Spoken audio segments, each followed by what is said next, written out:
Hello, my friend, and welcome to the Sleepy Scholar. Tonight, we are going to wander into a century that likes to dress itself up as elegant. All lace collars, gaslit streets, and orderly train timetables. But underneath that polished surface, the Victorian era was something else entirely. A vast, crowded, coughing, striving world, built by hands that ached and lungs that struggled, held together by a kind of quiet human endurance that we rarely stop to notice. Tonight is not about kings and queens. It's about the soot on a windowsill, the ache in a seamstress's fingers, the smell of a city before anyone understood what made people sick. It is history softened so you can rest inside it. You may have had a long day. Your mind might still be turning over emails, conversations, small worries that seem larger at night than they really are. That's all right. You don't have to think about any of that right now. Tonight, instead of counting sheep, we're simply going to wander together through the quieter corners of the past. The parts no one puts on the postcards. There's nowhere else you need to be tonight. No appointments, no deadlines, nothing to solve. We'll move slowly, the way fog moves over a river at dawn. And if your mind drifts away from the words entirely, that's not a failure. That's exactly how this is supposed to work. And if these gentle journeys into the past ever help you rest, a quiet like or subscribe helps other sleepy souls find their way here too. But that's all for later. For now, there's only this soft, unhurried hour and you settling in. So let's begin by letting go of today. Let your body soften into whatever is holding you right now, the mattress, the couch, the chair. You don't have to do anything with this softening. Just notice it happening, the way you'd notice a candle slowly burning lower. Let your shoulders drop just slightly away from your ears. There's no need to force it, just an invitation. Let your jaw unclench. So many of us carry the whole day in our jaw without realizing it, clenched around words we didn't say or tasks we didn't finish. You can set all of that down now, here in the dark. Let your breathing slow, not because you're trying to relax, but because there's simply nothing left to rush toward tonight. In and a long, slow out. You don't need to count it. Your body already knows the rhythm. You don't need to remember anything I say tonight. You don't need to follow the thread of every sentence. Nothing here is a test, and there will be no quiz in the morning. If you fall asleep in the next 5 minutes, this will have worked perfectly. If you're still here in an hour, that's fine too. There is no wrong way to listen to this. So let your mind drift, loose and unmoored, as we begin to wander into a century that was far harder and far more human than its photographs ever let on. Behind every polished parlor of the Victorian age, there was a chimney that needed sweeping, and the person sent to sweep it was often a child. Boys, as young as 4 or 5, were sent up narrow brick flues, sometimes still warm from the morning fire, to scrape soot loose with their bare hands and knees. The chimneys twisted at odd angles, sometimes no wider than a dinner plate, and the boys who climbed them were chosen specifically for their smallness chosen, in other words, for being easy to fit into small, dark spaces built for smoke, not people. Some got stuck. Some never came back down.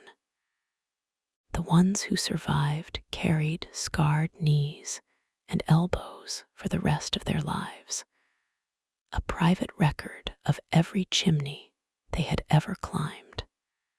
Imagine, for a moment, being small enough that your size was the reason someone found you useful.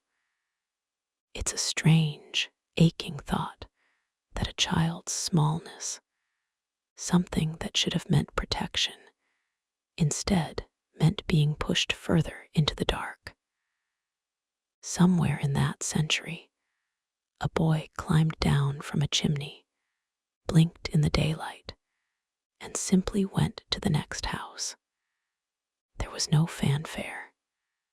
There rarely is for the quiet burdens people carry. There is something else worth resting on for a moment. The Victorian city did not smell the way our cities smell now, and it did not smell gently. Picture London at midday, the streets thick with coal smoke from 100,000 chimneys, mixing with the smell of horse manure, because horses were still the engine of the whole city, pulling every cart and carriage and omnibus.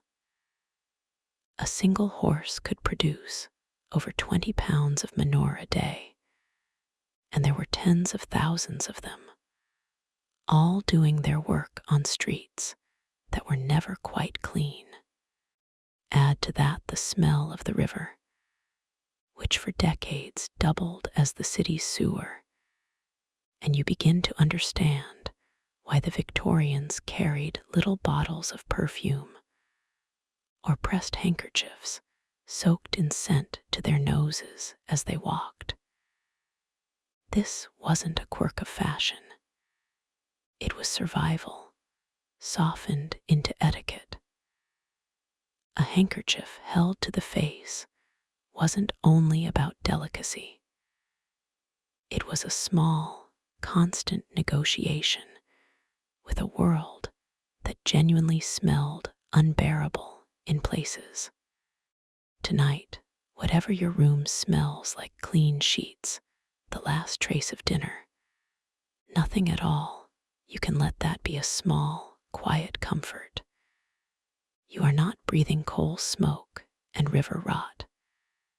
You are only breathing gently in the dark. But that is only one small part of the story.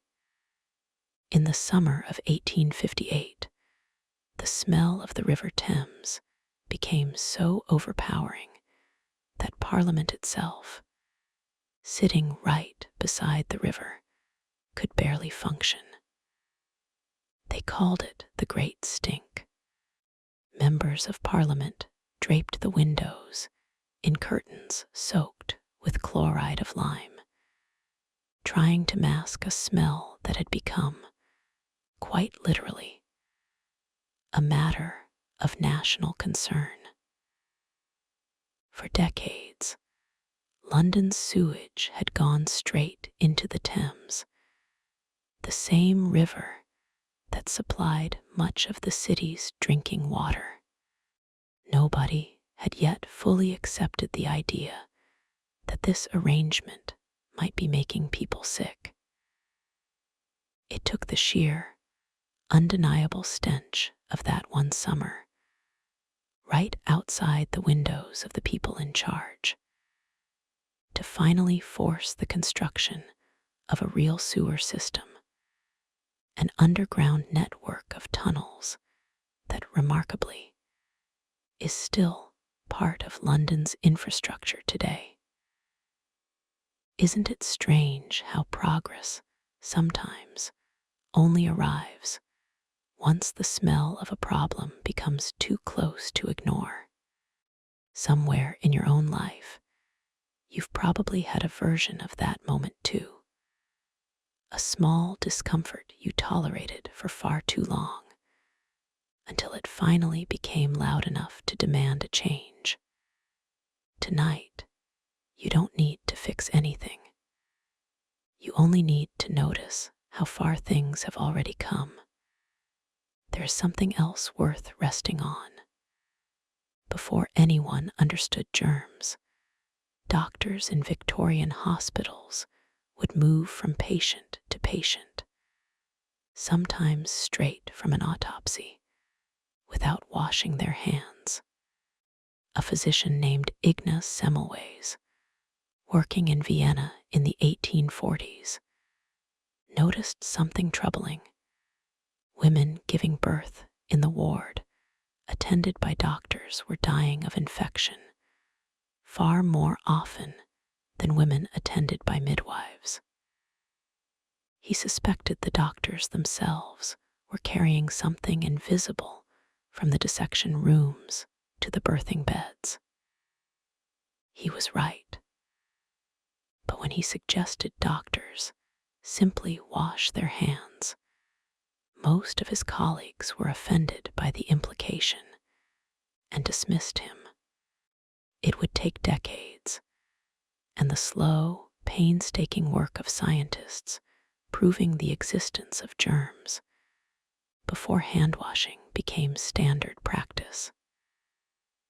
It's a strange kind of tragedy that something as simple as washing your hands, something you do without a second thought every single day, was once a controversial, resisted idea.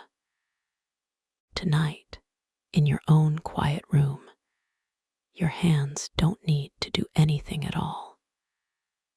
They can simply rest wherever they are, unclenched and still. But that is only one small part of the story. Victorian medicine, in general, existed somewhere between science and guesswork, and patients often paid the price.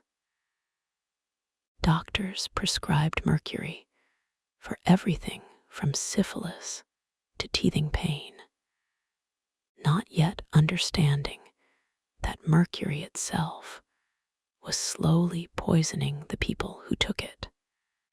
Laudanum, a tincture of opium dissolved in alcohol, was sold over the counter, given to fussy babies to quiet them, and taken by adults for headaches, coughs, sadness, almost anything. It worked, in the sense that it dulled pain and induced sleep. It also, quietly, created addiction in people who had no idea they were taking something dangerous. A mother rocking a crying infant might have simply been doing what every pharmacist recommended, unaware she was easing her baby into unconsciousness rather than sleep.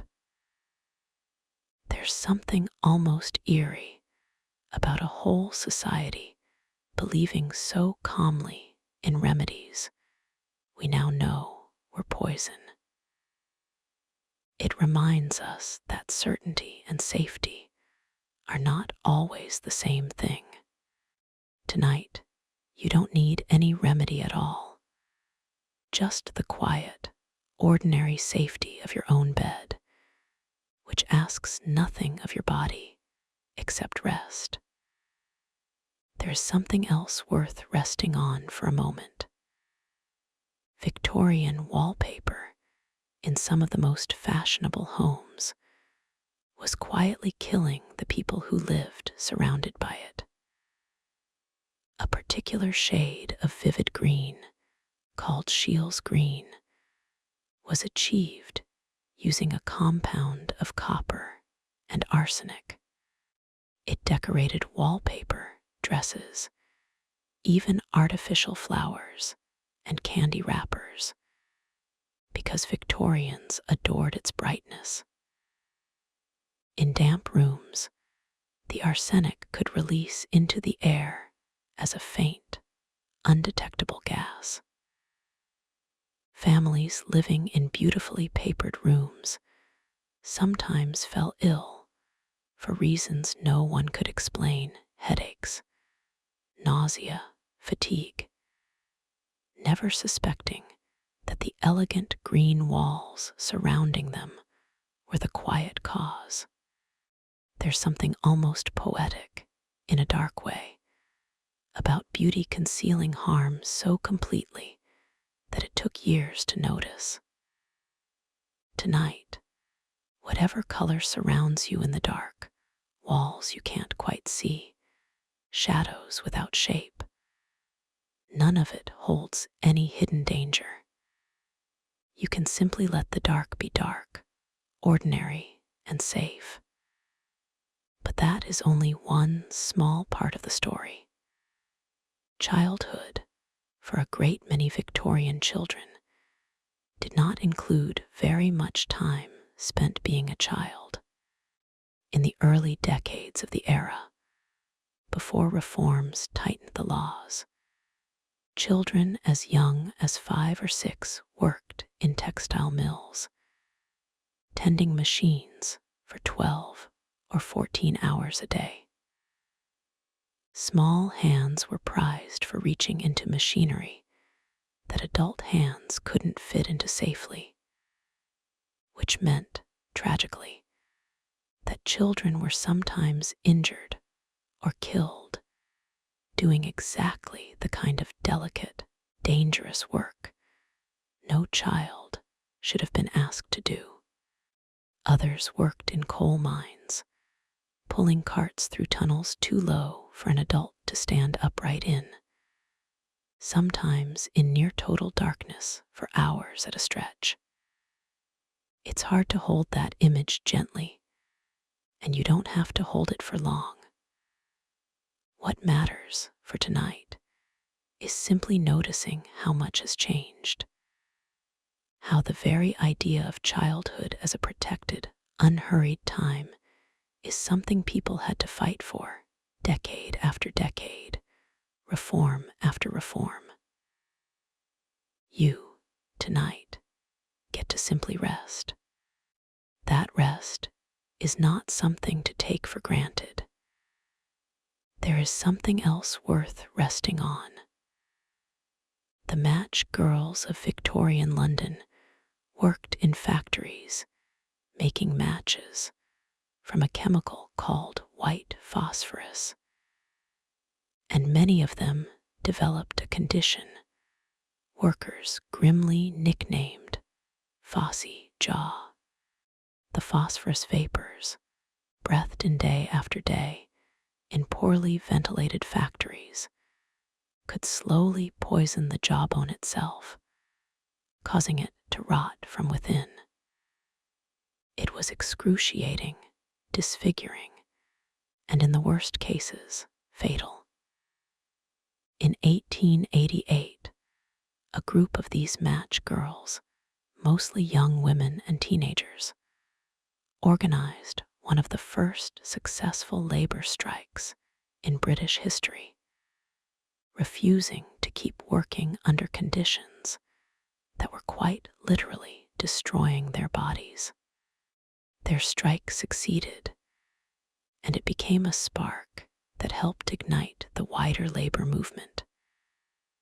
There's a quiet kind of courage in that story. Ordinary young women, with almost no power in the eyes of their society, deciding together that enough was enough. Tonight, you don't need any courage at all. You only need to let your own jaw, unclenched and unharmed, rest softly against the pillow. But that is only one small part of the story. Victorian mourning was not a private, quiet affair. It was an elaborate, almost theatrical set of rules and Queen Victoria herself set the tone for the whole era. After her husband, Prince Albert, died in 1861, the Queen wore black for the remaining 40 years of her life. Following her lead, an entire industry grew around mourning. Special black clothing, black bordered stationery, black crepe veils, and strict timelines for how long a widow should wear full mourning before easing into half-mourning grays and lavenders. Given how common death was in this era, from disease, from childbirth, from accidents, many families spent long stretches of their lives dressed for grief.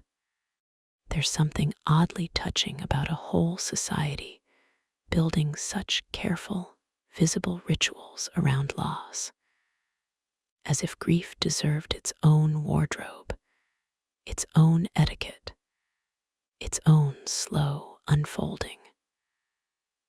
Whatever losses you carry, tonight doesn't ask you to perform them.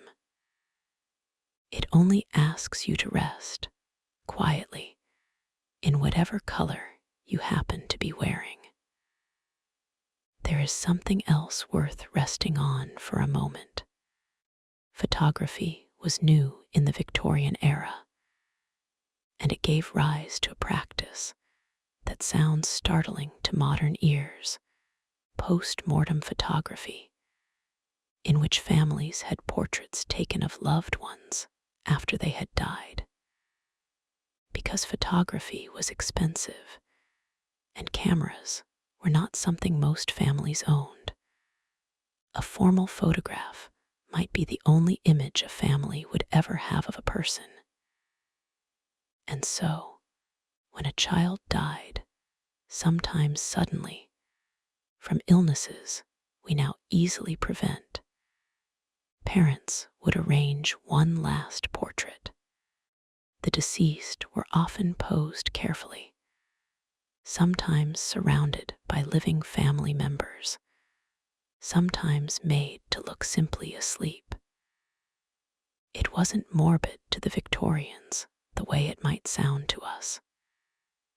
It was, in its own way, an act of love, a desperate wish to hold onto an image of someone before they were gone entirely. It's worth remembering gently that grief has always found strange and tender ways to express itself. Tonight, no camera is capturing this moment. It's simply yours, quiet and unrecorded, exactly as it should be. But that is only one small part of the story. The Victorian workhouse was, for the very poor, one of the few options standing between them and starvation, and it was designed to be as unpleasant as possible. Under the Poor Law reforms of 1834, local parishes built workhouses where the destitute could receive food and shelter, but only in exchange for hard, monotonous labor, and only under conditions deliberately made harsher than the life of the poorest independent laborer, so that no one would choose it unless truly desperate. Families were often separated on arrival, husbands from wives, parents from children, housed in different wings of the same building. Meals were sparse and repetitive, days were rigidly scheduled, and the work itself, like breaking stones or picking apart old rope fiber, offered little dignity. It's a hard thing to sit with, the idea of an entire system built around making poverty feel like a punishment. But you don't need to sit with it for long tonight. you can simply notice that you are warm, that you are fed, that no one is asking anything of your hands right now except to lie still. There is something else worth resting on. Before modern sanitation, cholera moved through Victorian cities like a silent, invisible tide, and for a long time, no one understood how it spread. Most doctors believed disease traveled through miasma, bad air, thought to rise from rotting matter and sewage. It took a physician named John Snow, during a severe cholera outbreak in London's Soho district in 1854, to trace the deaths back to a single contaminated water pump on Broad Street. By mapping the cases carefully, house by house, he showed that people who drank from that particular pump were the ones falling ill, not people who happened to breathe the same air. When the pump handle was removed, the outbreak began to fade. It's a small, quiet act, removing a pump handle, that ended up rewriting how humanity understood disease itself. Somewhere in that story is a reminder that careful, patient observation can undo even the oldest and most confident assumptions. Tonight, your only observation needs to be your own breath, slow and unhurried, needing no explanation at all. But that is only one small part of the story. The corset, so associated with Victorian femininity, was not merely a fashion accessory. For many women, it was worn from adolescence onward, shaping the body itself over years. Tightly laced corsets could compress the ribs and internal organs, and while extreme tight lacing was less common than popular imagination suggests, ordinary daily wear could still cause shortness of breath, digestive troubles, and a lifetime of subtly restricted movement. Girls were sometimes laced into training corsets before their bodies had finished growing, shaping the rib cage as it developed. Beneath the elegant silhouette celebrated in portraits was, quite often, genuine physical discomfort, worn as a simple condition of being seen as respectable. There's something worth noticing in that. How much of what looked effortless and graceful in this era was, underneath, a quiet kind of endurance. Tonight, your own ribs can rise and fall freely, with nothing at all holding them in. Just soft, easy breath, in and out, unrestricted. There's something else worth resting on for a moment. Dentistry, in the Victorian era, existed in a strange in-between space, no longer purely folk remedy, but not yet the careful, painless practice we know today. Tooth decay was extremely common, partly due to sugar becoming more affordable and widespread. Without effective anesthesia for most of the century, tooth extractions were performed while the patient was fully conscious, sometimes held down by assistants. Wealthier Victorians sometimes purchased Waterloo teeth, dentures made from real human teeth, harvested often from soldiers who had died in battle, or later, from the poor who sold their own teeth out of financial desperation. A person's smile, in other words, might quite literally contain a piece of someone else's life.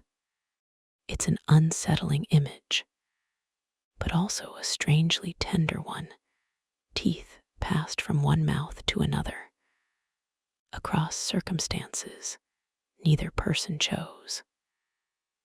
Tonight, your own teeth can simply rest, unclenched, behind softly parted lips, asking nothing of the world at all.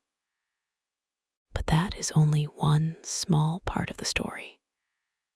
Servants made up a significant portion of the Victorian workforce, and life, below stairs, ran on a rhythm almost entirely invisible to the families they served.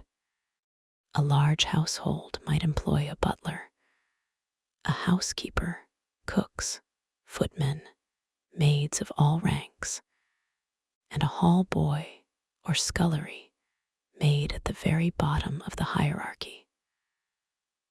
Often a child of 12 or 13, waking before dawn to light fires in every room before the family stirred.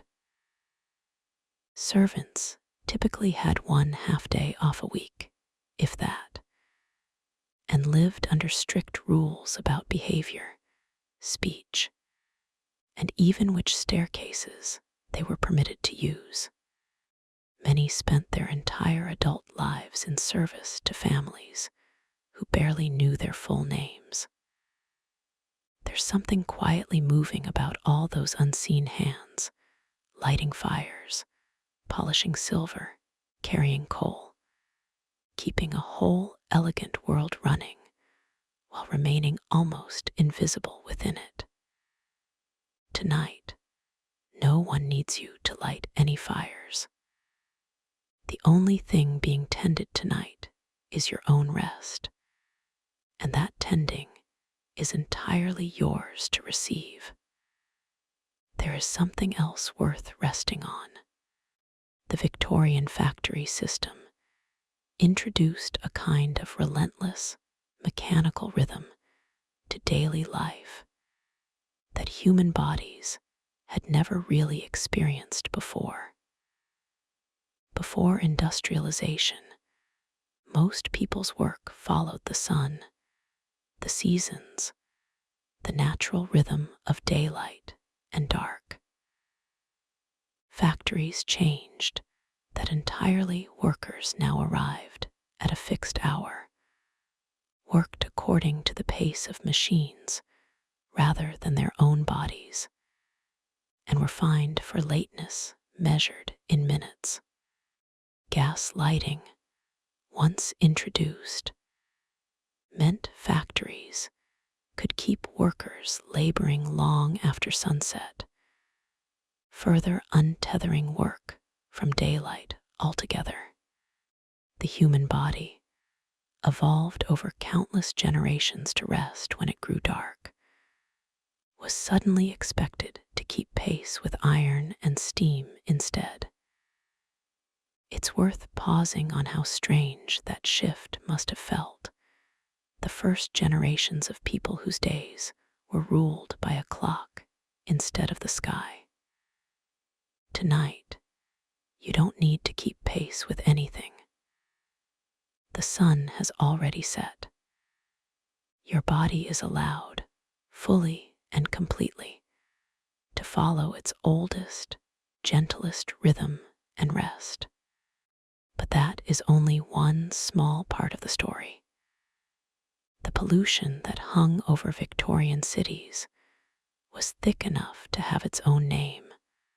Londoners called it a pea souper, a fog so dense and yellow-brown with coal smoke that it sometimes reduced visibility to a few feet. These fogs weren't simply unpleasant, they were dangerous. People lost their way in familiar streets. Traffic accidents increased. During the worst episodes, doctors noted spikes in deaths from respiratory illness, though the full scale of the danger wasn't well understood until later. Some Victorians described the fog seeping indoors, thick enough to see drifting through a lit room, settling a fine layer of soot on furniture, curtains, even food left uncovered. It's strange to imagine air itself as something you could see moving through a room like smoke through a doorway. Tonight, the air around you is simply air, clear, quiet, asking nothing of your lungs except the easy, automatic work they already know how to do. There is something else worth resting on for a moment.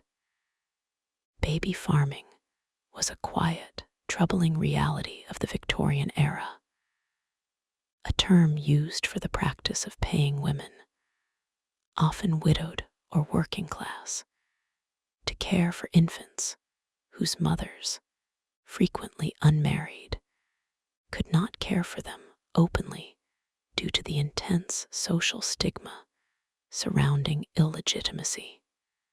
Some baby farmers provided genuine, loving care. Others, tragically, took in far more infants than they could properly feed or tend, and mortality rates among these children could be devastatingly high. The practice existed largely because Victorian society offered unmarried mothers almost no support and enormous shame, leaving few options beyond quietly paying someone else to take on a child they weren't permitted to raise openly. It's a heavy thread to hold, so we won't hold it long. What's worth noticing gently is how much of Victorian hardship traces back not to cruelty exactly, but to rigid rules about respectability that left little room for human circumstance. Tonight, there's no rule asking anything of you at all. Just rest, freely given, freely received. But that is only one small part of the story. Street sellers, known as costermongers, filled Victorian city streets with a constant, layered chorus of voices, each one calling out what they carried. Fish, flowers, hot chestnuts, matches, shoelaces, watercress for breakfast. An entire informal economy moved through the streets on foot and handcart, its rhythm dictated by weather, season, and the earliest hours of the morning market. Many costermongers were children, or the very poor working outdoors in every kind of weather. Their earnings sometimes only pennies for an entire day's calling and walking. The city's soundscape, layered with all these overlapping cries, was as much a part of Victorian daily life as its smells and sights. There's something almost musical in imagining that layered noise, 100 different voices, each selling survival in its own small, particular song. Tonight, there's nothing to sell and nothing to call out. Just quiet, settling gently over you like the end of a long market day. There is something else worth resting on. Victorian prisons operated under a philosophy called the separate system, designed less around punishment through hardship and more around punishment through isolation. Prisoners were often kept in individual cells, forbidden to speak to one another, required to wear masks or hoods when moved through common areas, so they couldn't even recognize fellow inmates. The idea, at the time genuinely believed to be reformative, was that isolation and reflection would lead to moral improvement. In practice, it frequently led instead to severe psychological distress, a quiet, invisible kind of suffering that left little outward evidence, which perhaps made it easier for the system to persist as long as it did. It's worth remembering how often good intentions, untested by real understanding of the human mind, can produce their own kind of harm.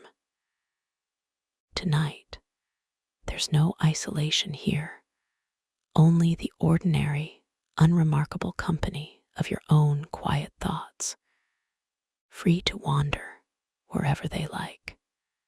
But that is only one small part of the story.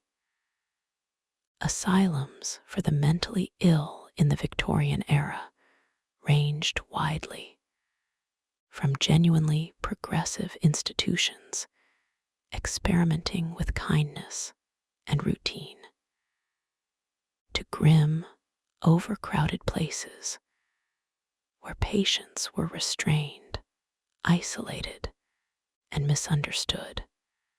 Conditions considered mental illness today, postpartum depression, epilepsy, even simple grief, were sometimes misdiagnosed as madness, particularly in women, who could occasionally be committed by husbands or fathers with startling ease.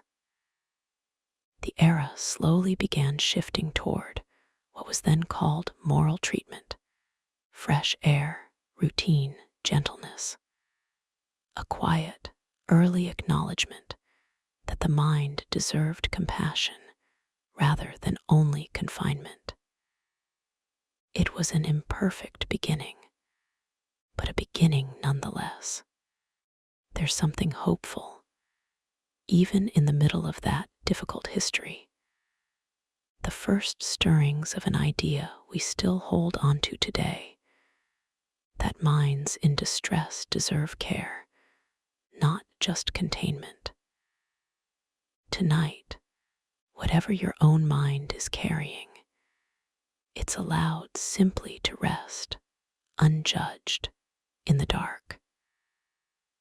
There is something else worth resting on for a moment. The Great Exhibition of 1851, held in London's dazzling Crystal Palace, showcased the era's proudest achievements. But it also, quietly, revealed the enormous gap between Victorian triumph and Victorian hardship. Inside the glass palace, over 6 million visitors marveled at machinery, sculpture, and inventions from around the world, celebrating human progress on a grand, gleaming scale.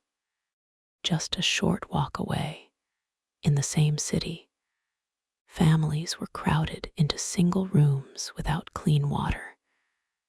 Children worked in factories, and cholera still occasionally swept through poorer districts. The exhibition captured, almost perfectly, the strange, doubled nature of the whole era, extraordinary innovation existing side by side with extraordinary suffering, often within the very same streets. It's worth sitting gently with that contradiction, how progress and hardship so often travel together, neither one canceling out the other. Tonight, you don't need to hold any contradictions at all. Just this one simple, uncomplicated thing: rest. But that is only one small part of the story. Railways transformed Victorian life almost overnight. But the speed of that transformation came with a steep, often overlooked cost. Building thousands of miles of track required enormous manual labor, performed by workers known as navvies, who dug cuttings and built embankments largely by hand, often in dangerous conditions with little safety oversight.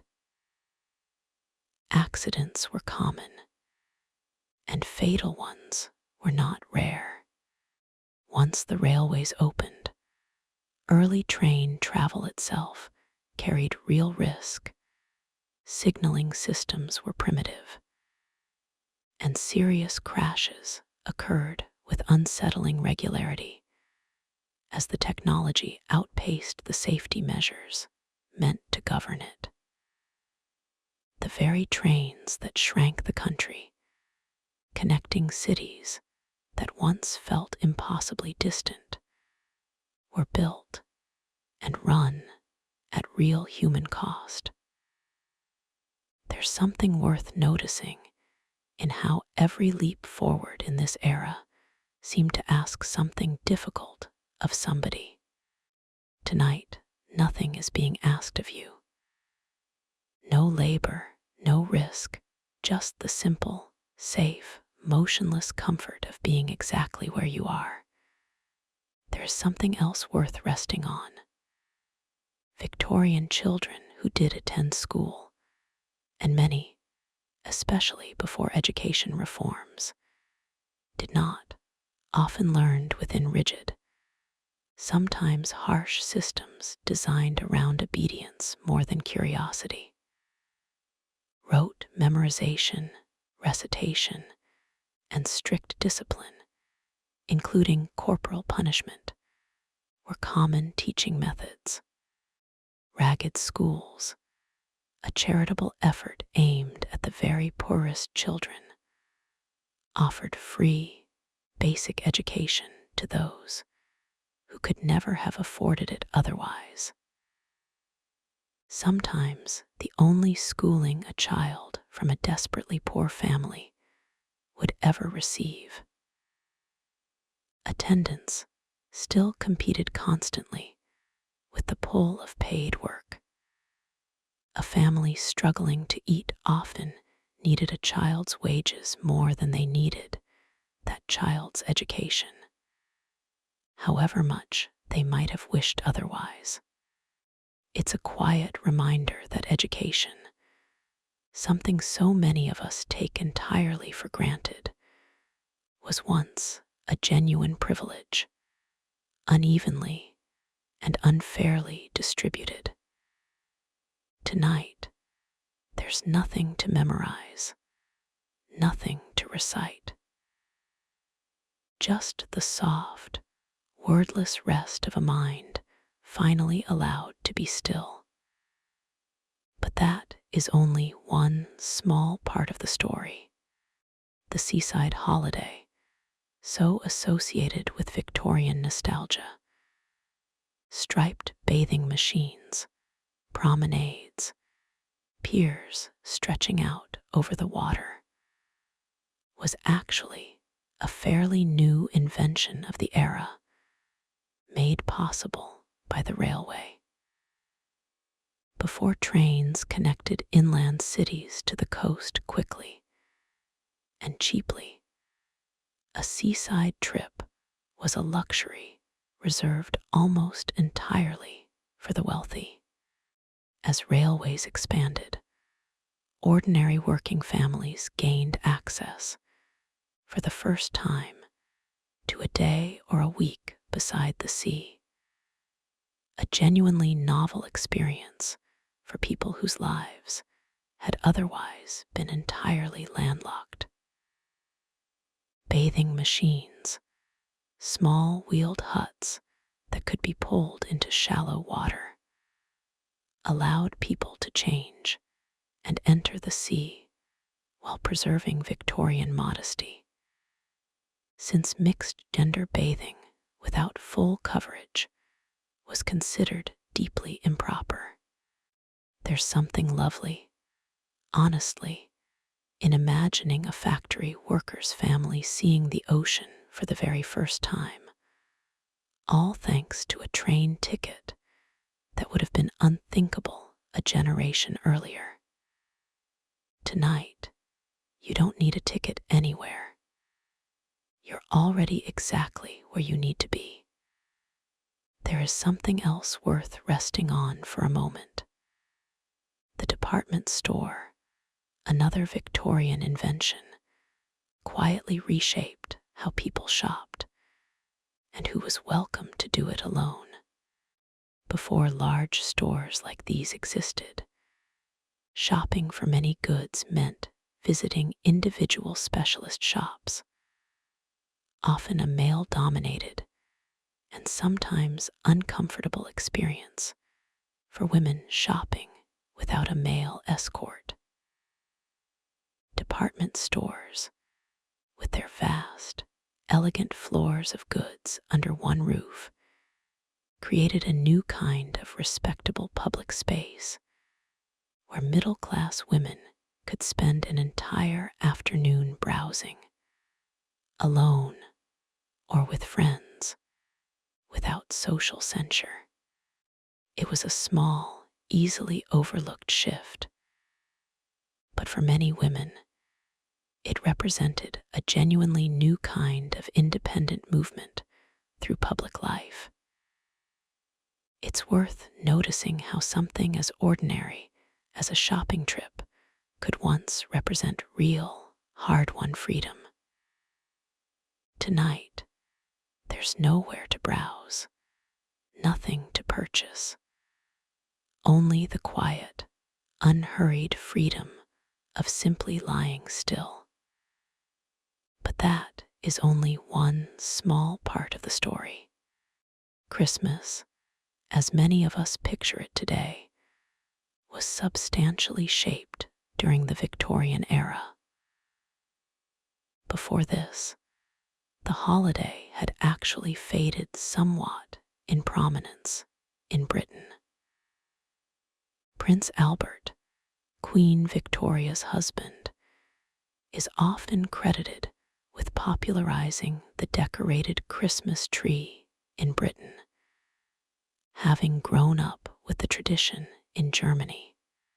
Charles Dickens, meanwhile, published A Christmas Carol in 1843, and its themes of generosity, redemption, and family warmth resonated so widely that they helped rekindle public enthusiasm for the holiday itself.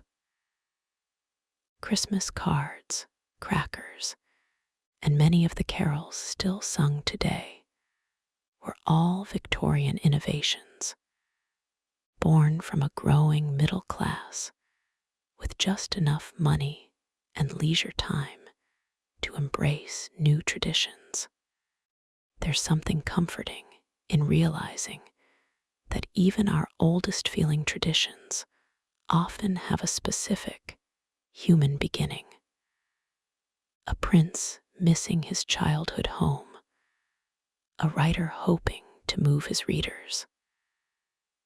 Tonight, whatever traditions or memories are quietly present in your own mind, you can let them rest there gently, unexamined, simply held. There is something else worth resting on.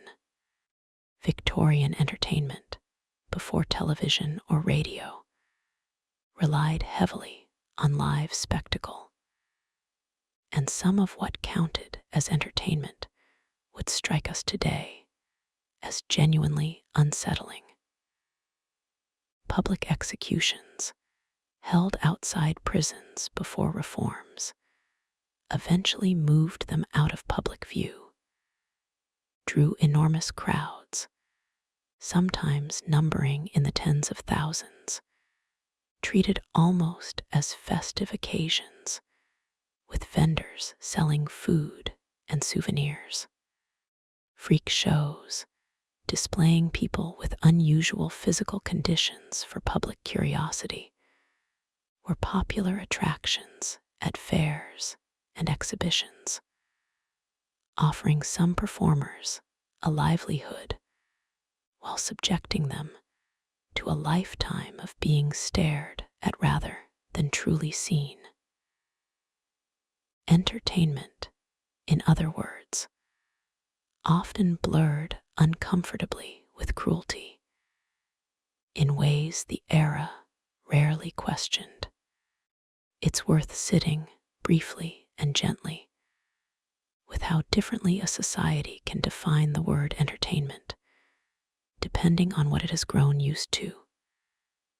Tonight, there's no spectacle here, just quiet, private, unwatched rest. But that is only one small part of the story. The telegraph, threading its way across Victorian Britain, and eventually the world collapsed distances that had, for all of human history before it, taken days or weeks to cross. For the first time, a message could travel from London to Edinburgh, or eventually across an ocean, in mere minutes rather than the days a letter would take by coach or ship. This new speed reshaped business, journalism, even the timing of wars and diplomacy, as decisions that once unfolded slowly now had to keep pace with near-instant information. Many Victorians described the telegraph in almost mystical terms, a kind of invisible nervous system stretched across the world, carrying thought itself from one place to another. There's something worth marveling at in that image, humanity's first real taste of instant, distant connection, a feeling we now carry so casually in our pockets. Tonight, nothing needs to reach you instantly. Whatever waits can simply wait, patient and unhurried, until morning. There is something else worth resting on for a moment. Victorian ice, before mechanical refrigeration existed, was harvested from frozen lakes and ponds, sometimes shipped remarkable distances, and stored through the warmer months in insulated buildings called ice houses. Blocks of ice, cut in winter and packed in sawdust or straw to slow melting, could last through much of the following summer, allowing wealthier households to enjoy chilled drinks or preserved food long after the ice itself had formed. An entire, largely forgotten industry grew around cutting, storing, and transporting ice. Workers laboring in bitter winter conditions to harvest something that would only be fully appreciated months later, in the heat of summer, by people who rarely thought about where their chilled lemonade had come from. There's something quietly poetic in that, winter's harshness, carefully saved and carried forward to soften a different season entirely. Tonight, you don't need to save anything for later. This moment of rest is entirely, simply for right now. But that is only one small part of the story. Spiritualism swept through Victorian society with surprising force, offering grieving families a way to feel connected to loved ones lost to the era's frequent, often sudden deaths. Seances became remarkably popular, even among the educated and scientifically minded, as mediums claimed to channel messages from the dead through knocking sounds, table tilting, or spoken trance. Given how common the loss of a child, spouse, or parent was in this era, before modern medicine reduced so many once fatal illnesses, it's perhaps understandable that so many people longed for any thread of continued connection, however uncertain its truth. Even Queen Victoria herself was reported to have attended seances after Albert's death, seeking some remaining thread to the husband she had lost. There's something deeply human in that longing, regardless of what we now understand about how those seances actually worked.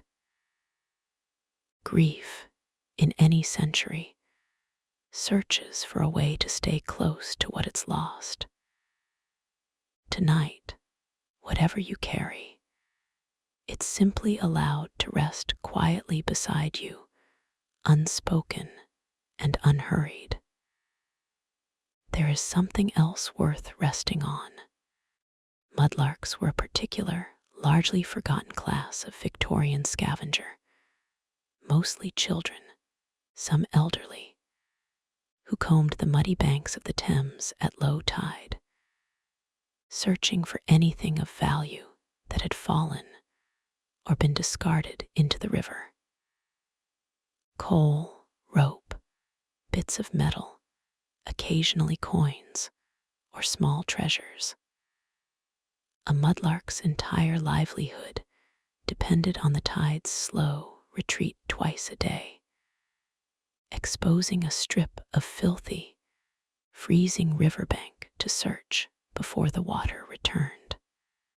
The work was cold, dangerous, and desperately poorly paid, often earning only a few pence for hours spent wading through mud that could conceal broken glass, sewage, or worse. It was, in its own small way, one of the era's quietest forms of survival, turning a city's waste into just enough to get by. There's something worth noticing in how resourceful desperation can be, finding value in what everyone else had already thrown away. Tonight, there's nothing to search for and nothing to salvage. Just stillness, freely given, asking nothing back. But that is only one small part of the story. There is something else worth resting on for a moment. The engineer who finally solved London's sewage crisis, a man named Joseph Bazalgette, did something quietly remarkable. He didn't just fix the problem in front of him. He built for a future no one had asked him to imagine. After the Great Stink forced Parliament's hand, Bazalgette designed over 1,000 miles of new sewers beneath London, carrying waste far downstream, away from the drinking water. When calculating how wide the pipes needed to be, he took his careful estimate of the city's needs and, on his own judgment, simply doubled it, reasoning that the city would keep growing in ways no one could fully predict. He was right. Those Victorian sewers, built for a 19th century city, comfortably served London's much larger 20th and 21st century population, largely unchanged for well over 150 years. There's something quietly moving about a person building something enormous and unseen, entirely underground, simply because he suspected the future might need more room than anyone could prove.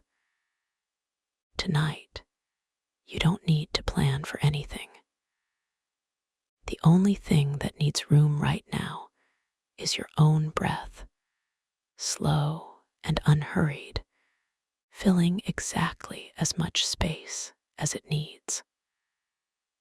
But that is only one small part of the story. Workhouse meals followed a rigid, repetitive schedule, designed less around nourishment than around cost, and the monotony itself became its own quiet form of hardship. A typical week might offer variations on gruel, bread, cheese, and a thin broth called skilly, with meat appearing only rarely, often on Sundays.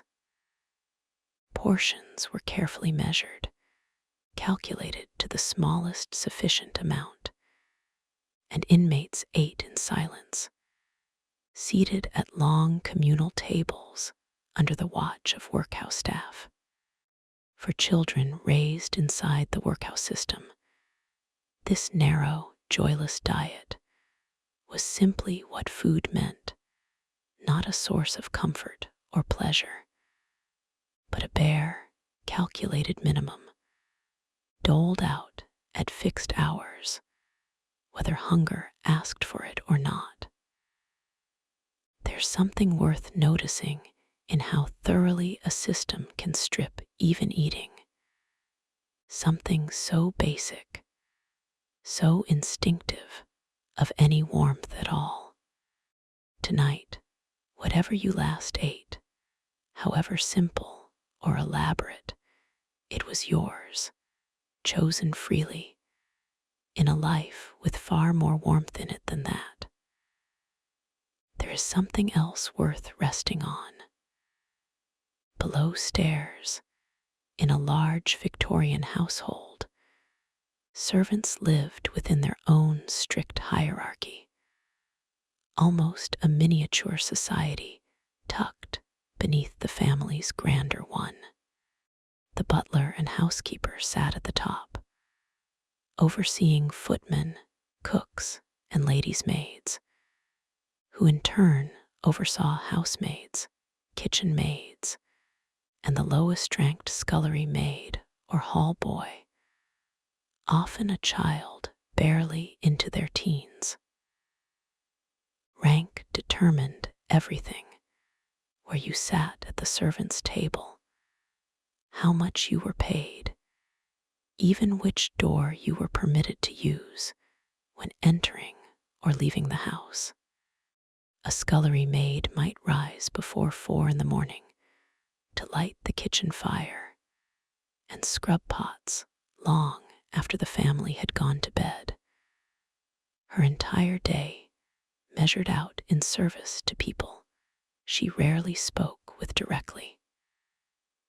It's worth pausing on how much invisible structure could exist within a single household, an entire quiet world of rank and duty, humming along beneath the family's daily comfort. Tonight, there's no rank here, no rising before dawn. Just your own unhurried stillness, answering to no one. But that is only one small part of the story. Laundry, in an age before washing machines, was one of the most physically punishing forms of regular household labor, often performed by women who did little else all week. Washing day typically meant hours of scrubbing fabric against a ridged washboard in scalding, soap-heavy water, wringing heavy wet linens by hand or through a mangle, then hauling everything out to dry, weather permitting. The lye-based soap used could crack and burn the skin of hands submerged in it for hours at a time. For women who took in laundry professionally, often widows or single mothers with few other options, this back-breaking work might be repeated day after day, year after year, simply to keep a family fed. There's something worth honoring in that kind of labor, unglamorous, exhausting, entirely unrecorded by history, and yet utterly essential to how the era actually functioned.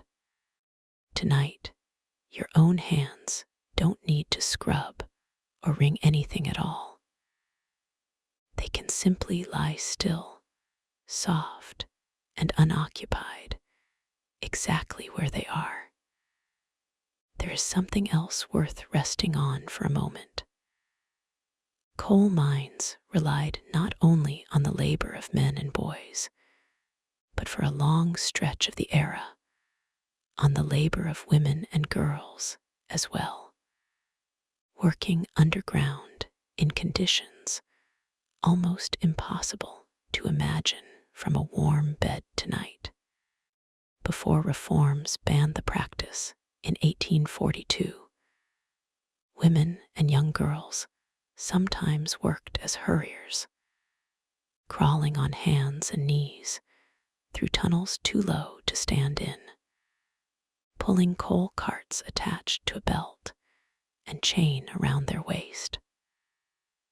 Ponies, too, were lowered into the mines, some spending their entire working lives underground, rarely, if ever, seeing daylight again once they descended. The darkness down there wasn't occasional or temporary. For miners, human and animal alike, it was simply the entire shape of a working day. There's something worth sitting with gently in the image of a pony that never saw the sky again, and the people who worked beside it in that same unbroken dark. Tonight, you are not underground. Whatever light exists beyond your window, however faint, will still be there for you in the morning. But that is only one small part of the story. Before compulsory schooling became law in the 1870s, literacy across Victorian Britain varied enormously depending simply on where and to which family a child happened to be born. A child in a comfortable middle-class home might be reading fluently by 6 or 7, tutored at home or sent to a private school. A child born into poverty might never learn to read at all, their days consumed instead by paid work the family genuinely needed to survive. The Education Act of 1870 and further reforms that followed gradually began requiring schooling for all children, funded in part by local taxes. A slow, contested, but ultimately transformative shift in what a childhood was allowed to include. There's something worth noticing in how recently, in the scope of history, literacy became something every child could reasonably expect, rather than something only luck of birth provided. Tonight, there's nothing to read and nothing to learn. Just the quiet, wordless rest of a mind finally allowed to close its books for the day. There is something else worth resting on. The Victorian postal system underwent a transformation so significant it's sometimes called the penny post revolution, and it quietly reshaped how ordinary people stayed connected to each other. Before 1840, postage was expensive and calculated by distance, often paid by the recipient rather than the sender. which made letters a genuine financial burden for poorer families. The introduction of a flat, affordable rate, 1 penny, regardless of distance, prepaid with the world's first adhesive postage stamp, meant that for the first time, a servant far from home or a soldier stationed abroad could realistically stay in written touch with family. Billions of letters moved through the system in the decades that followed, many of them from people who, a generation earlier, would rarely have written at all. There's something quietly lovely in imagining all those first letters written by hands unused to writing, sent simply because, for the first time, it was finally affordable to say, "I am thinking of you." Tonight, there's no letter to write. Just the simple, unspoken fact of rest, needing no stamp, no address, nothing at all but stillness. But that is only one small part of the story. Florence Nightingale, arriving at a military hospital during the Crimean War in the 1850s, found conditions so unsanitary that soldiers were dying of infection and disease far more often than of their actual battle wounds. She insisted on basic sanitation, clean bandages, properly ventilated wards, scrubbed floors, clean water, reforms that sound almost obvious to us now, but were genuinely radical at the time. Death rates in the hospital fell dramatically once her changes took hold. She returned to Britain not as a quiet footnote, but as a household name, and spent the rest of her long life pushing, patiently and rigorously, for nursing to be taken seriously as a trained, respected profession, rather than an informal, undervalued task. There's something steadying in that story.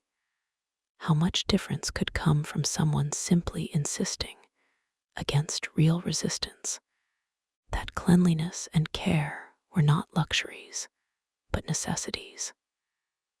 Tonight, no wound needs tending, no ward needs cleaning, just your own quiet body, already whole, already cared for, resting.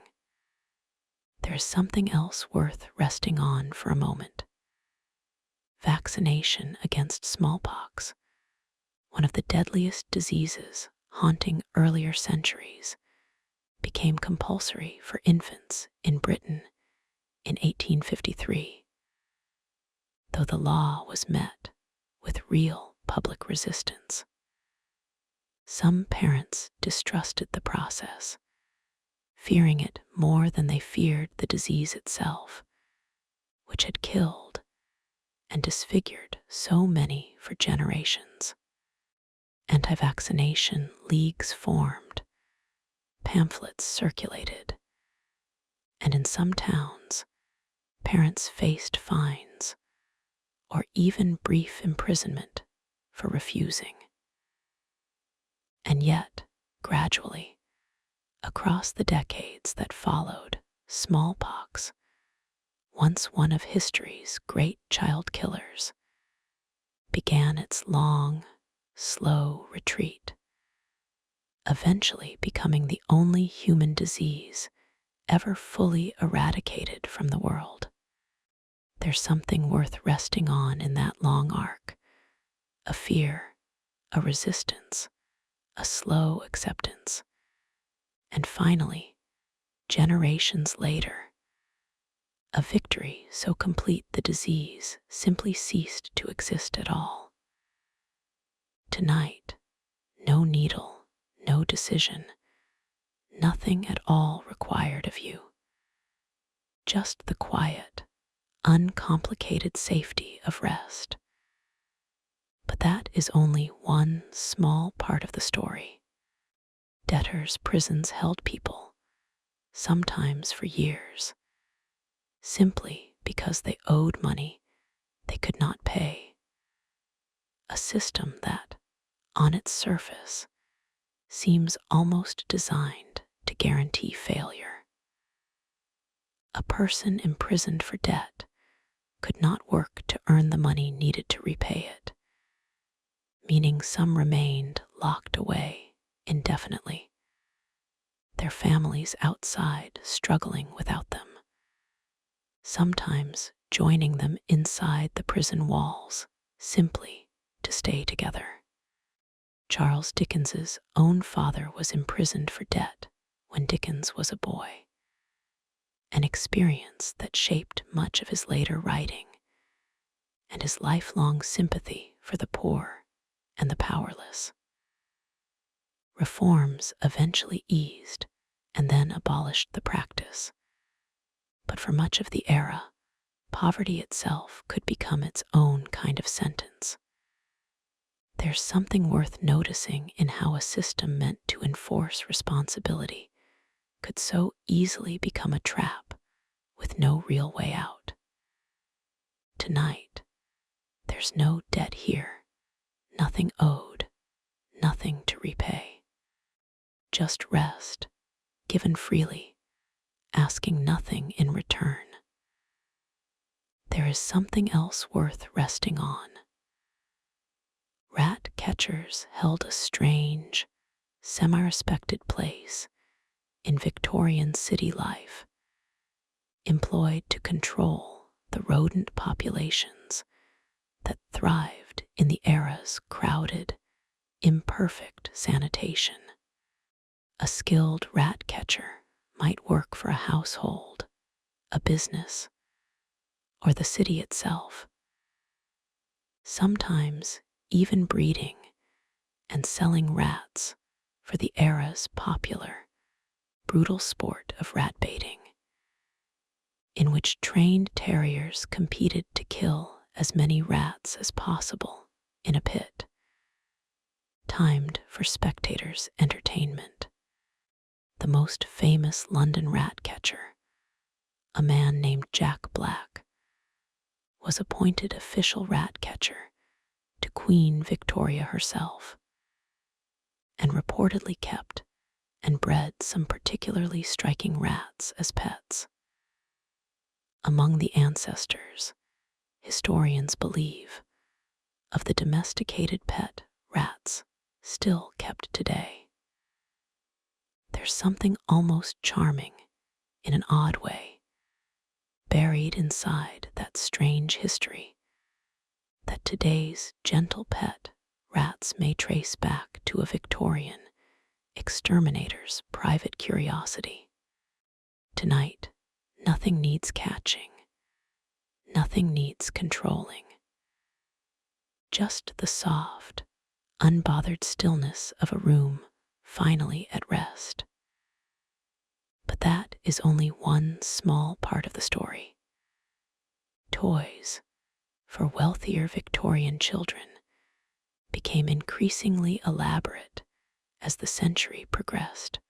Rocking horses, tin soldiers, dollhouses furnished down to the smallest teacup, all products of a growing manufacturing industry eager to court a growing middle class. For poorer children, toys were far simpler if they existed at all. A hoop and stick, a homemade rag doll, a ball of tightly wound string. And yet accounts from the era suggest that children on both ends of that divide played with remarkable, similar imagination, turning whatever was at hand into whole, invented worlds. A single hoop rolled down a cobbled street could become, in a child's mind, every bit as thrilling as the most elaborate painted rocking horse in a wealthier nursery. There's something worth holding on to in that. How imagination itself never seemed to care very much about the wealth gap surrounding it. Tonight, you don't need any toy at all, elaborate or simple. Just the quiet, unstructured freedom of a mind allowed to wander wherever it likes. There is something else worth resting on for a moment. The Foundling Hospital in London, established to care for infants who could not be raised by their own parents, developed an unusual and quietly moving system for the mothers forced to leave their babies there. Because so many infants arrived without any name attached, mothers were sometimes asked to leave a small token, a button, a scrap of ribbon, a coin, a piece of fabric, kept on record alongside the child's new identity, in case the mother ever returned able to reclaim them. Thousands of these small tokens survive still today, quiet physical traces of mothers who, for reasons of poverty or circumstance, could not keep the children they clearly, painfully loved enough to leave a piece of themselves behind. There's something achingly tender in that detail, a button standing in for a mother's whole unspoken hope of someday returning. Tonight, whatever you love, it's simply here with you, uncomplicated, needing no token at all to prove it. But that is only one small part of the story. Emigration schemes sent thousands of Victorian orphaned or workhouse children across the ocean to Canada and later Australia, often under the belief that a fresh start in a new land would serve them better than the crowded institutions of home. Some children did find genuinely better lives, adopted into caring farming families eager for extra hands, and sometimes extra hearts.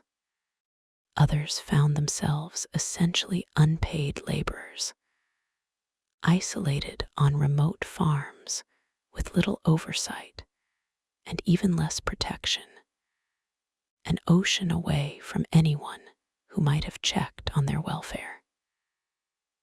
These home children, as they came to be known, rarely had much say in the decision at all. It was made for them by adults who genuinely believed, however imperfectly, that they were offering a kindness. There's something worth sitting within how easily good intentions, applied without enough care or follow-through, could scatter children across the world with so little real support. Tonight, there's no ship, no ocean, no distance at all. Just you, exactly where you already belong, resting. There is something else worth resting on. Detective fiction, a genre now so familiar it feels almost timeless, was essentially born during the Victorian era, growing directly out of the establishment of organized, professional police forces. The Metropolitan Police, formed in London in 1829, introduced the idea of trained officers systematically investigating crime, rather than relying on private watchmen or victims pursuing justice themselves. Public fascination with this new methodical approach to solving crimes fed directly into fiction, culminating in the 1887 debut of a keenly observant detective named Sherlock Holmes, whose careful, logical deductions captured readers' imaginations in a way that has never entirely faded. The genre offered something quietly comforting, too, in a century full of genuine, unresolved unfairness. Here at least was a tidy world where clues always led somewhere, and mysteries always, eventually, resolved. There's something worth noticing in why that fictional tidiness felt so satisfying to readers living through a far messier reality. Tonight, no mystery needs solving, no clue needs following. The case for tonight is simply closed, and rest is the only verdict required. There is something else worth resting on for a moment. Sunday, for most working Victorians, stood apart from every other day of the week. The one day when shops largely closed, factories fell silent, and a household's rhythm slowed, even if only briefly. Church attendance shaped much of the day for many families, but beyond religious observance, Sunday also simply represented rest in its most basic physical sense. A single day carved out of an otherwise relentless working week, protected, at least in theory, from labor. For children working long hours in mills or mines the rest of the week, Sunday might be the only day they saw daylight for more than the brief walk to and from work. It wasn't much, but within a century that asked so much of ordinary bodies, it mattered enormously.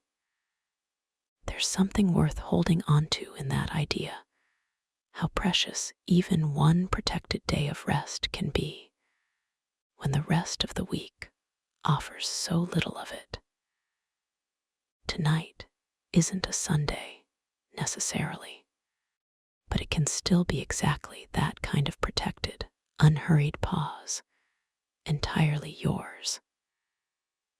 As the century wore on and reforms slowly took hold, one of the quietest, least celebrated victories of the Victorian era was simply this: the gradual, hard-won decline in how many children died before reaching adulthood. Earlier in the era, it wasn't unusual for a family to lose one or more children to diseases we now easily prevent or treat: diphtheria, scarlet fever, measles, whooping cough.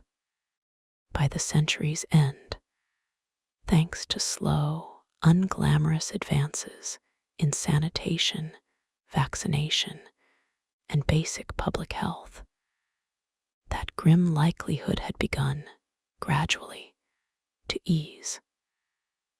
It wasn't a single dramatic breakthrough. It was thousands of small decisions: a cleaner water supply here, a vaccination campaign there, accumulating quietly into something that changed permanently what it meant to raise a family. There's something worth resting on in that slow, unglamorous kind of progress. The kind that doesn't announce itself with fanfare, but simply, gradually, makes life a little softer for the people who come after. Tonight, you are one of those people who came after. You get to simply receive that quiet inheritance and rest. There is something else worth resting on, buried burial clubs became a quiet, common feature of working-class Victorian life. Small weekly insurance payments made specifically to cover the cost of a proper funeral. Something a Victorian family dreaded being unable to afford. A pauper's burial, without a proper coffin or marked grave, carried real social shame. So even desperately poor families often scraped together pennies each week toward a burial club, ensuring that whatever else happened, a death in the family would not also mean an unmarked grave.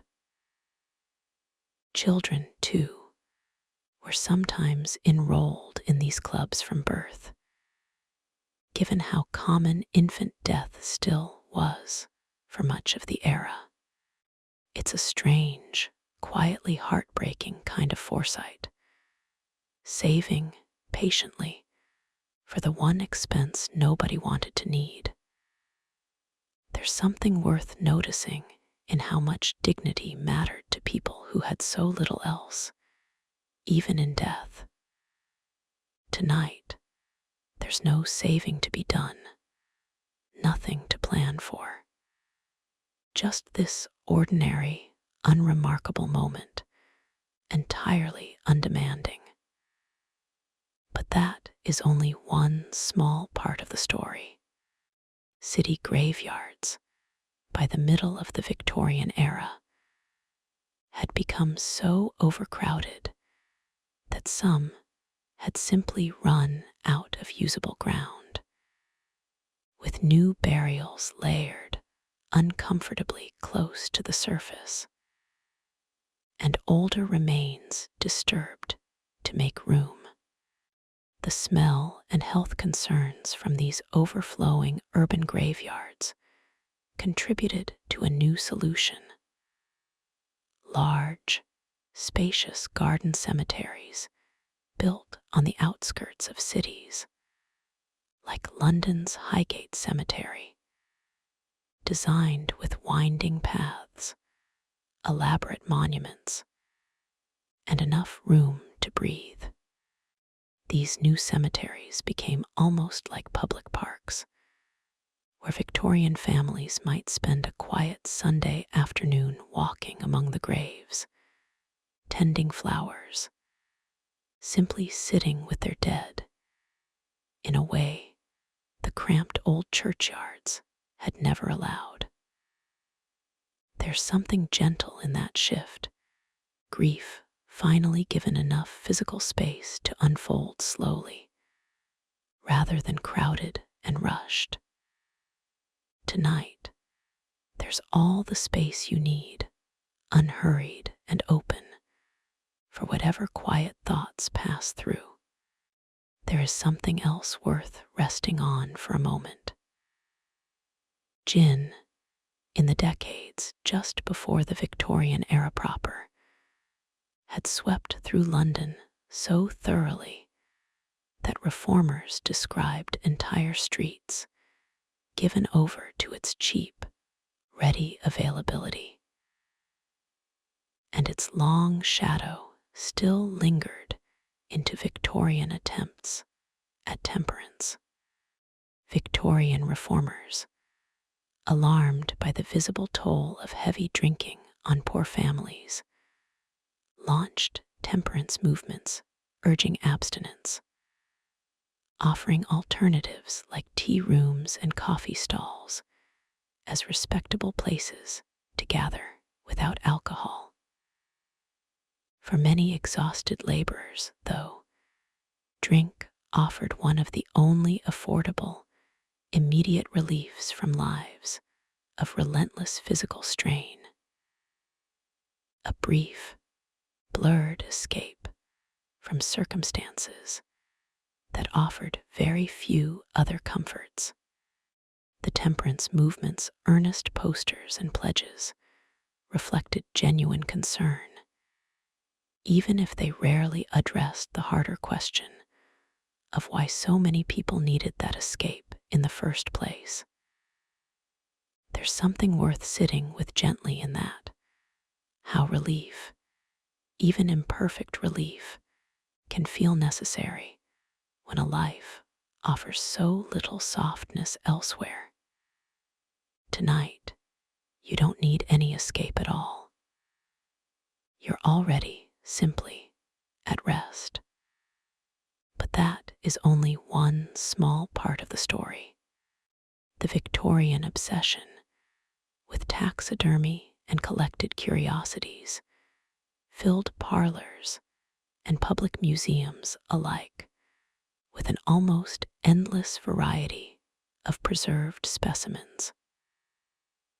Birds under glass domes, pressed ferns, shells arranged in careful patterns, entire cases of pinned butterflies.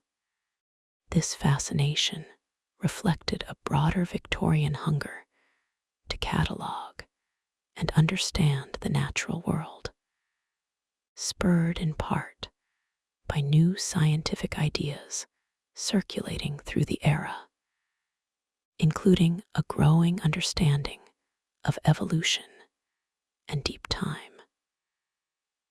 A single well-off household might display dozens of these curiosities, each one a small, frozen fragment of nature brought indoors, examined at leisure, admired as both decoration and quiet education. It was a strange intimacy, bringing pieces of the wild, untamed world into the calm stillness of a parlor. There's something worth noticing in that same impulse tonight. How comforting it can be to hold something vast and wild in a small, safe, contained way.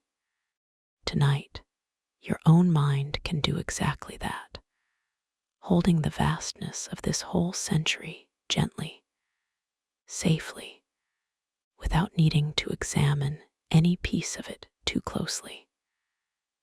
There is something else worth resting on.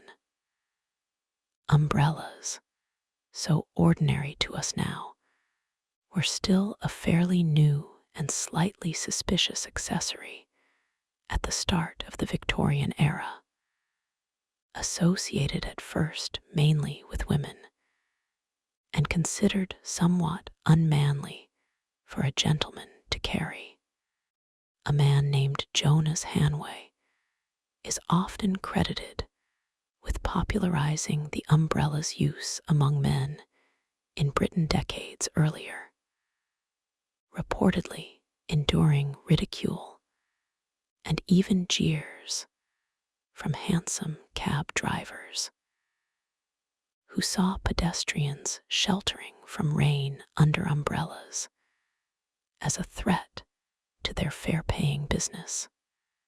By the Victorian era, though, attitudes had shifted considerably, and the umbrella became a practical, unremarkable necessity for a population that spent so much of its life outdoors, navigating a climate that rarely cooperated. There's something almost funny, in a soft way, imagining an object as ordinary as an umbrella once causing genuine social controversy. Tonight, whatever weather waits outside your window, it can't reach you here. You're already sheltered, already dry, already still. But that is only one small part of the story. Public bathhouses and washhouses began appearing in Victorian cities, specifically because so many crowded urban homes had no private access to clean water for bathing at all. For a small fee, a family could use these facilities to wash themselves and their laundry properly, a genuine improvement for households otherwise reliant on a single shared pump or well, often serving dozens of families on the same crowded street. Reformers championed these public baths partly out of a growing, if imperfect, understanding that cleanliness and health were connected, even before the full science of germs was widely accepted. For many Victorians, a proper wash was not the daily, effortless routine we now take for granted, but a deliberate, occasional undertaking. There's something worth appreciating, gently, in how effortless something as simple as warm running water has become for so many of us now. Tonight, wherever you are, that comfort is quietly, invisibly present, asking nothing of you at all. There is something else worth resting on for a moment. Music halls became one of the Victorian working classes' most beloved forms of entertainment, offering an evening of songs, comedy, and spectacle for the price of admission most ordinary families could actually afford. Unlike the formal, hushed theaters favored by the wealthy, music halls were loud, communal, and unpretentious. Audiences sang along, called out to performers, ate and drank throughout the show, turning a single evening into a genuine, shared release from the week's labor. Popular songs from these halls spread quickly by word of mouth, sung afterward in factories, on street corners, in kitchens, becoming a kind of shared soundtrack across the working city. For a few hours at least, the exhausting rhythm of Victorian daily life gave way to something lighter. There's something worth holding on to in that. How even the hardest century still made careful, deliberate room for joy, wherever it could be found. Tonight, there's no song required, no performance to watch. Just the quiet, private joy of simply, finally, resting. There is something else worth resting on. Victorian shipbuilding and dockwork employed enormous numbers of laborers along Britain's rivers and coasts, work that was physically brutal, and in the earlier decades especially, largely unregulated for safety. Dockworkers often gathered each morning, not knowing whether they'd be hired that day at all, competing in a crowd for a foreman's momentary attention. Since most dock labor was casual, paid by the day, with no guarantee of steady work from one morning to the next. This uncertainty meant a family's income could swing wildly, week to week, entirely dependent on whether a father or older son happened to be chosen from the crowd. It was, in its own quiet way, one of the era's most precarious forms of survival, skilled, essential labor treated as endlessly disposable. There's something worth noticing in how much of Victorian hardship traced back not to a lack of willingness to work, but to complete absence of security in work itself. Tonight, there's no uncertain crowd to stand in, no morning selection to wait for, just the simple, guaranteed stillness of rest, already yours. But that is only one small part of the story. Victorian scientific illustration flourished alongside the era's growing fascination with the natural world, producing exquisitely detailed drawings of everything from deep-sea creatures to distant nebulae, often the only way the public could glimpse things they would never see firsthand. Illustrators worked painstakingly by hand, sometimes from specimens preserved in jars, sometimes from second-hand descriptions relayed by explorers and scientists returning from distant expeditions, translating extraordinary sights into careful lines and washes of color for books and journals. These illustrations shaped how an entire generation imagined the wider world, the ocean floor, the surface of the moon, creatures from far-off continents, long before photography could easily capture such things itself.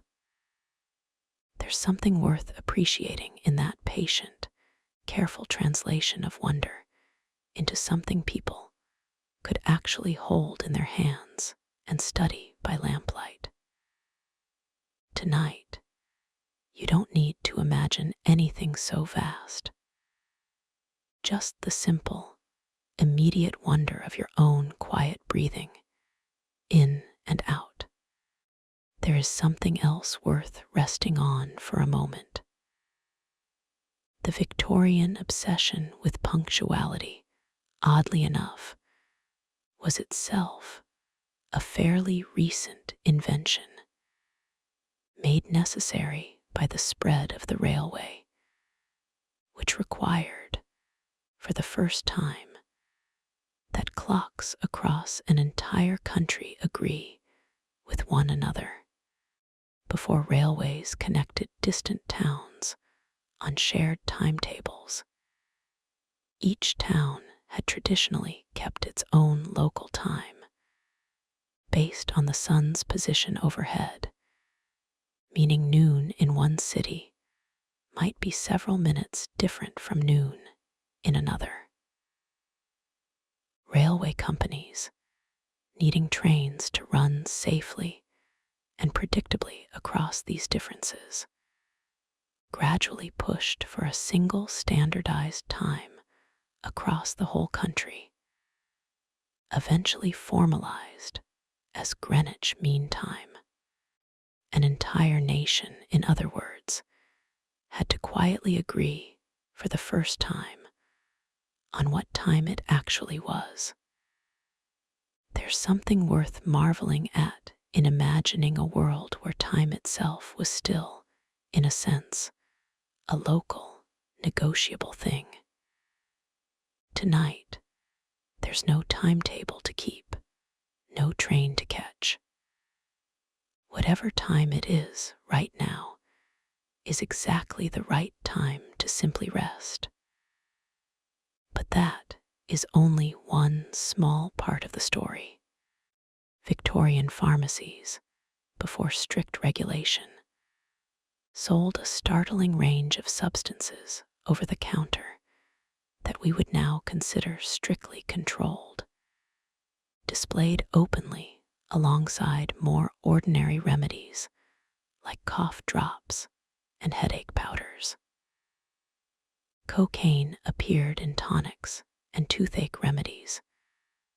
Morphine was recommended for teething infants, and arsenic, in small diluted doses, was even marketed as a complexion enhancer, believed to give the skin a fashionable pale glow.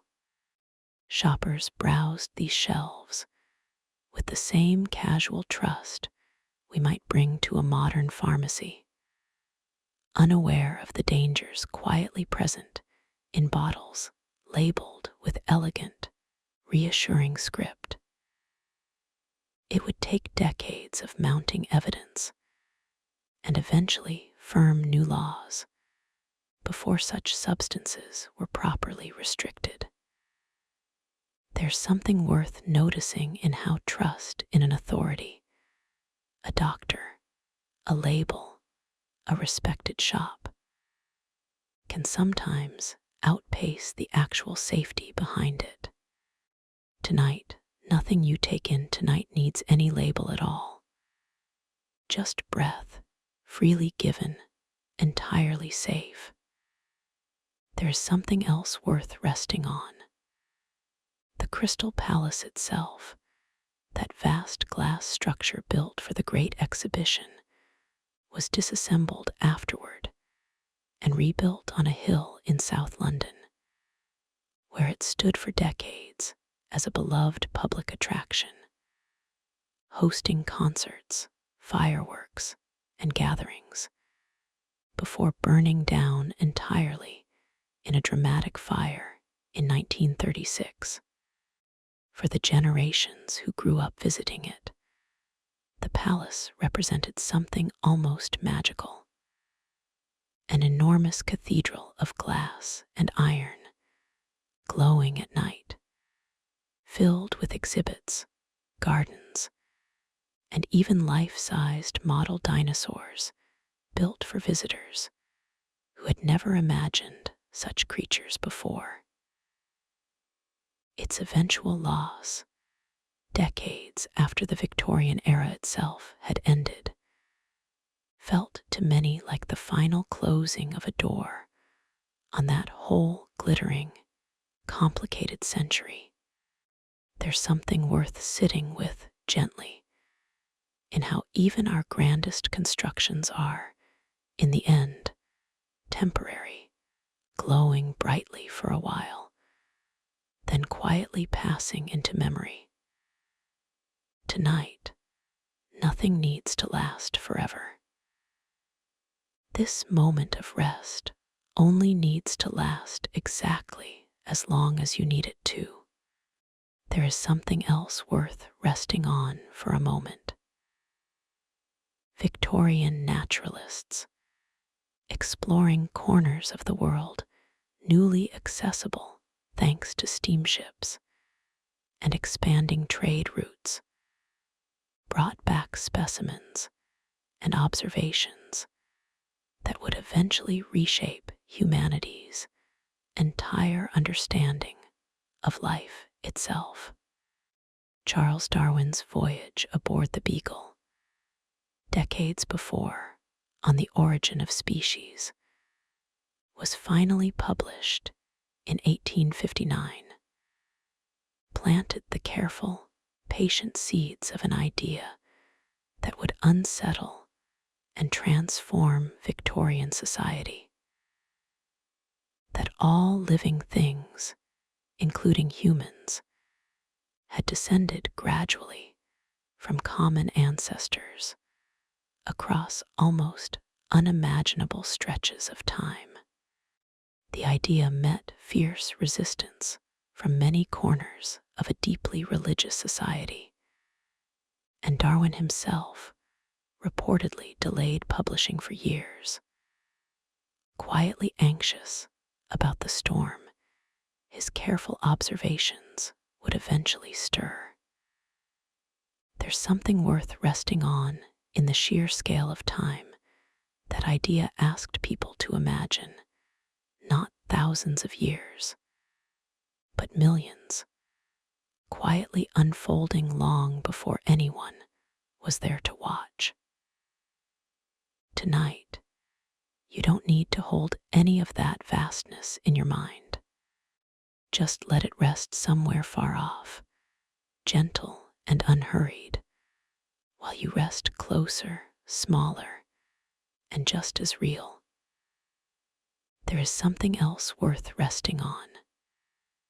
Chimney fires, house fires, and factory fires were an ever-present danger throughout the Victorian era. In a world lit by open flame, heated by coal, and increasingly filled with flammable machinery and materials, crinoline dresses, those wide, elegant hooped skirts so associated with Victorian fashion, proved especially dangerous near open fires. The light fabric could catch in an instant from a stray spark or a candle knocked too close, and the wide, cage-like structure underneath made escaping the flames or smothering them difficult. Newspapers of the era carried tragic, all too frequent reports of women burned this way, simply standing too near a hearth in fashionable clothing, never designed with fire safety in mind. Firefighting itself was still developing as an organized profession, with brigades that varied enormously in speed and equipment from one town to the next. There's something worth noticing in how fashion, fire, and safety so often existed in uneasy tension throughout this era. Beauty rarely designed with real protection in mind. Tonight, there's no flame nearby, nothing to catch, nothing to fear. Just quiet, contained warmth, entirely safe. But that is only one small part of the story. The great international fisheries exhibition, the many world's fairs, and countless smaller exhibitions that followed the original Crystal Palace success reflected something essential about the Victorian spirit, an almost insatiable public hunger to see firsthand the wider world's wonders gathered in one place. Visitors could walk past displays of exotic taxidermy, elaborate machinery, art and artifacts gathered from colonies and trading partners across the globe, all arranged for a public that in most cases would never have the money or opportunity to travel to see such things themselves. These exhibitions offered a strange, compressed version of global exploration. An afternoon's walk, standing in, for a lifetime's journey the average visitor could never otherwise take. There's something worth sitting within that particular hunger, wanting so badly to glimpse a wider world, even second-hand, even arranged behind glass. Tonight, your own world can simply be this small, quiet room, entirely sufficient, asking you to travel nowhere at all. There is something else worth resting on for a moment. Umbrella menders, knife grinders, chair caners, and dozens of other now vanished trades once moved through Victorian streets and villages, calling out their particular skill, ready to repair rather than replace whatever a household could no longer afford to simply throw away. In an era before mass disposability, a broken chair, a dull knife, a torn umbrella represented real, meaningful expense, worth the effort of finding someone skilled enough to mend it rather than buy new. These traveling menders carried entire toolkits on their backs or in small handcarts, moving from town to town, street to street, offering a service that modern life, with its easy replacements, has mostly left behind entirely. There's something worth appreciating in that older, more patient relationship with belongings, mending instead of discarding, valuing the work of careful hands. Tonight, nothing nothing about you needs mending either. You are simply, quietly whole, exactly as you are, resting. But that is only one small part of the story. Public libraries, free and open to ordinary readers regardless of income, were still a fairly new idea for much of the Victorian era, made possible by the Public Libraries Act of 1850, which allowed towns to fund libraries through local taxation.